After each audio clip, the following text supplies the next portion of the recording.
Et salut à tous, aujourd'hui on m'a offert un truc, franchement un truc hyper cool, ça fait un moment que je voulais l'essayer. J'avais un peu peur d'acheter un truc un peu cheapos et franchement c'est tombé pile poil, vous connaissez mon amour pour SmallRig. Alors aujourd'hui on parle du Mini Follow Focus F40 de chez SmallRig, c'est parti.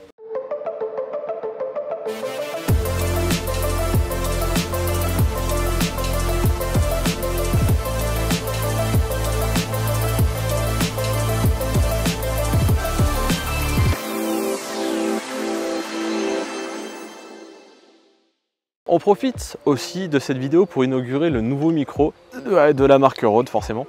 Mais du coup, n'hésitez pas à nous dire en commentaire si vous voyez une différence par rapport à la qualité sonore d'habitude, s'il est mieux ou pas. Et peut-être que si ça vous intéresse, pareil, vous dites-le nous en commentaire, on vous fera une review dessus. Alors la boîte... Le mec il s'étouffe à moitié. Vomito plus tard. Scène 3. Alors la boîte, je présente... Comme ça, franchement le packaging il tue, franchement il est super joli, super bien fait. C'est écrit en or et en noir brillant. Il y a le dessin du Follow Focus dessus, franchement c'est un peu stylé. La boîte, tac. Du coup ça s'ouvre comme ça, il y a une petite feuille de protection dessus. Et à l'intérieur du coup on a le fameux Follow Focus. Alors là, petit plan d'illustre, hop. Alors à l'intérieur on a du coup... comment ça s'appelle cette... merde, j'ai mangé le nom. Du coup à l'intérieur on a la courroie crantée justement pour faire le lien entre l'engrenage. Putain franchement t'es un débile mec.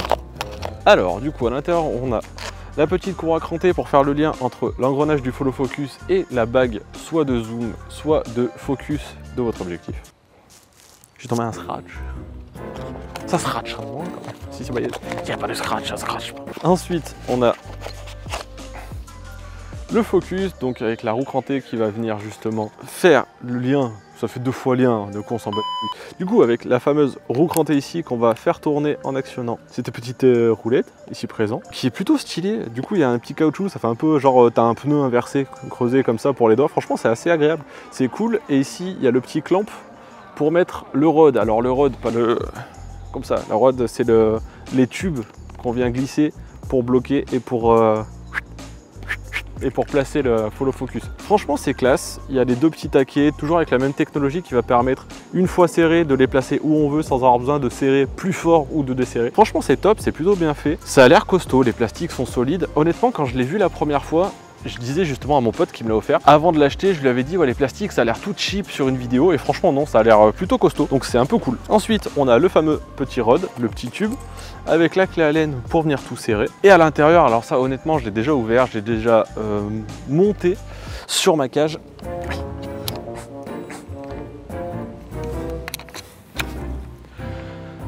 Montage, démontage rapide. Alors sur le Teco, on a un Rainato justement avec le petit locker pour le rod, et ça c'est top. Franchement du coup j'ai enlevé mon ancien Nato que j'avais avec le bloqueur. Donc celui-là a aussi un bloqueur, mais en plus du coup je peux y mettre le rod. Et franchement c'est hyper cool. C'est pile poil la taille de ma cage, donc si vous avez un R5 avec la même cage que moi, vous pouvez y aller, c'est top. Ça empêche pas du tout de mettre la grosse poignée bois, donc c'est franchement top. Ce qu'on fait c'est que je le monte rapidement et je vous montre ce que ça donne tout de suite. Alors une fois monté ça ressemble à ça. Du coup on a ici la bague pour faire la mise au point, on a la courroie crantée juste là qui va faire le lien avec l'engrenage, et du coup ça va nous permettre de faire la mise au point plus précisément. Du coup on va pouvoir être calé comme ça et faire la mise au point tout doucement sans avoir besoin vraiment de toucher l'objectif.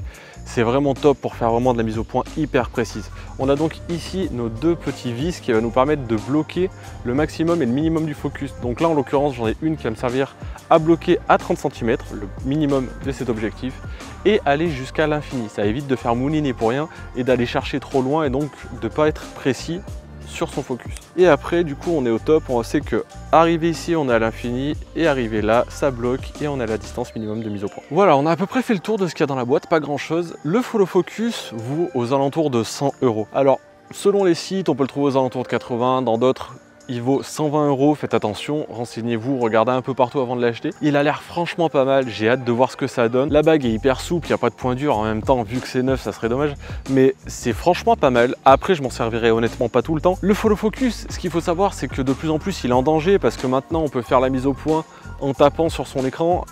Les systèmes de focus, les moteurs de focus sont de plus en plus performants. On peut faire beaucoup de choses maintenant avec le moteur interne qui est de mieux en mieux, même chez des marques qui étaient pas top à l'époque. Par exemple, Sony avait un moteur d'autofocus convenable en vidéo, mais là il est devenu vraiment excellent. Canon a toujours été très bon, il y a d'autres marques aussi qui ont vraiment évolué.